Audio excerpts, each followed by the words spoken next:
Australia के मुश्किल दौरे के बाद अगर भारतीय टीम को वापस कॉन्फिडेंस लेना था ना, तो एक इस तरीके की सीरीज जो वेस्ट इंडीज के विरुद्ध भारतीय टीम खेल रही है वो आइडियल थी।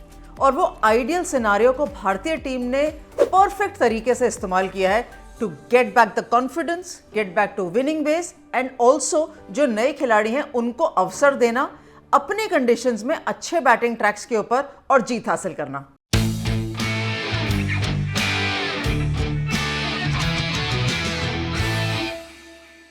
स्वागत है आपका डिफरेंट स्ट्रोक्स में। और फिर से मैं कहती हूँ कि अगर ऑस्ट्रेलिया के बाद अगर आपको कॉन्फिडेंस चाहिए था ना, तो परफेक्ट सीरीज है वेस्ट इंडीज के लिए। देखिए, ये तो बात तय है कि भारतीय टीम स्ट्रॉन्गर है और भारतीय team stronger on paper and in performance on the ground दोनों तरीके से दिख रही है।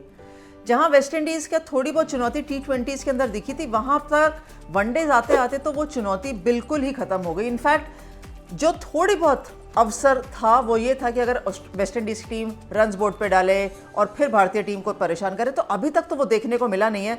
लेकिन जो क्रेडिट भारतीय बल्लेबाजों को देना चाहिए या जो क्रेडिट इंडिविजुअल प्लेयर्स को देना चाहिए ना, उसमें वैसे भी कमी नहीं करनी चाहिए। सेकेंड वनडे आते आते हरमनप्रीत कौर ने कहा कि हम रन्स बोर्ड पे डालेंगे क्योंकि टॉस जीत के बैटिंग करना चाहते हैं। एंड उसी तरीके का स्टार्ट जो पहले वनडे में मिला था, 110 रनों की साझेदारी, प्रतिका रावल ने इस बारी 50 रन बनाए, 50 से अधिक बनाए, इनफैक्ट मेडन हाफ सेंचुरी। शायद एक और बार शतक मिस करेंगी स्मृति मांधाना, पहले वनडे के अंदर भी, दूसरे वनडे के अंदर भी। लेकिन जो number 3 player I Harleen Deol, भाई उनके 77 रन मैंने पिछले बांग्लादेश में देखे ज़रूर थे जहां उनको प्लेयर ऑफ द मैच मिला था, लेकिन जो उन्होंने शतक लगाया और जिस तरीके से शतक लगाया और दूसरा प्लेयर ऑफ द मैच मिला उनको, वो पहली इनिंग्स 50 से ऊपर की और ये 100 से ऊपर वाली जो इनिंग्स थी ना, वो दोनों में बहुत अंतर था एंड क्लास इनिंग्स थी। वो बहुत इंपॉर्टेंट थी क्योंकि डिफिकल्ट पिच पर थी। यहाँ वाला शतक था, वो पिच बेहतर थी, लेकिन इंजरी के बाद हरलीन वापस आई है भारतीय टीम में। नंबर 3, वैसे वो टी20 में रन्स बनाती हुई आई है, लेकिन उनको वनडे में मैच में मौका मिला। पहले ऑस्ट्रेलिया में मिला, फिर अब वेस्ट इंडीज़ के विरुद्ध इंडिया में मिला एंड एक कंसिस्टेंट रन, कंसिस्टेंट फॉर्मेट में उनको अपॉर्चुनिटी मिली। एक मौका दिया था उन्होंने शॉर्ट स्क्वायर लेग पे जहां डिएंड्रा डॉटन ने कैच नहीं लिया, तब उस समय वो 19 रन पर थी। तो उसके अलावा उन्होंने बिल्कुल मुड़ के नहीं देखा, ये देखा ही नहीं कि क्या अपॉर्चुनिटी गई है या नहीं गई, ये सिर्फ ये देखा कि मेरा टारगेट क्या है। और जिस तरीके से उन्होंने पोस्ट मैच प्रेजेंटेशन में बोला भी ना, मैंने तो ये विजुअलाइज किया है कि मैं टीम के लिए रन्स बनाऊं और मैं रन्स खुद करूं, मैं मैच जीतूं और मेरी टीम सीरीज जीते।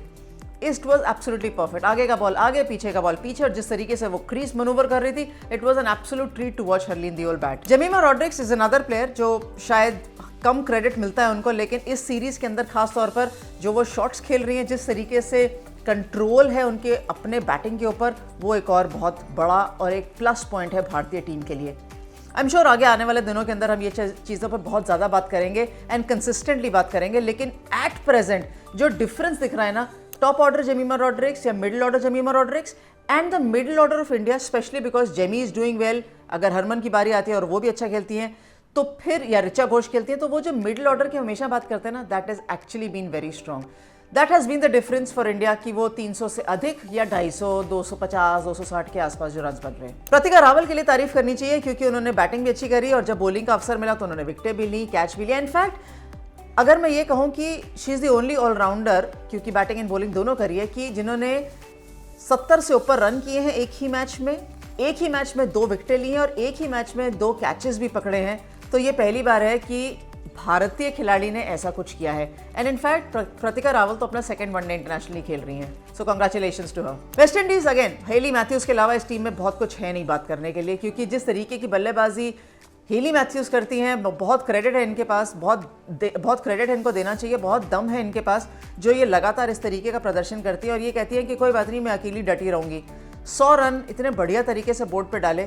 थोड़ा सा सपोर्ट ही मांगती हैं कि सामने से दूसरे एंड से थोड़ा सा कोई सपोर्ट कर दे, लेकिन वो भी बहुत मुश्किल से मिलता है। डिएंड्रा डॉटन शायद थोड़ी सी चोटें लगी, वो फ्लुएंट इनिंग्स खेल नहीं पाई जिनकी उनसे उम्मीद की जाती है। स्टेफानी टेलर को वो अच्छा खासा मिस कर रहे हैं और जो बाकी खिलाड़ी हैं ना, कैम्बल हो गई, जोसेफ हो गई, वो इतना दमखम नहीं दिखा पा रहे जो वेस्ट इंडीज एक इम्पैक्ट क्रिएट कर पाए अगेंस्ट इंडिया। भारतीय टीम एक और श्रृंखला जीत चुकी है, 2-0 से जीत हासिल कर चुकी है 3 मैचों की श्रृंखला में। तीसरा मैच बहुत जल्दी होने वाला है एंड मुझे लगता है कि थोड़े से चेंजेस भारतीय टीम शायद अपने इस प्लेइंग 11 में करना चाहे, कम से कम सोचेगी जरूर। अब बाहर बैठी कौन है? तेजल हसबनेस बैठी है जिन्होंने न्यूजीलैंड के विरुद्ध अपना डेब्यू किया था। बाहर गेंदबाज बैठी हैं तनुजा कंवर, बाहर उमा छेत्री बैठी हैं।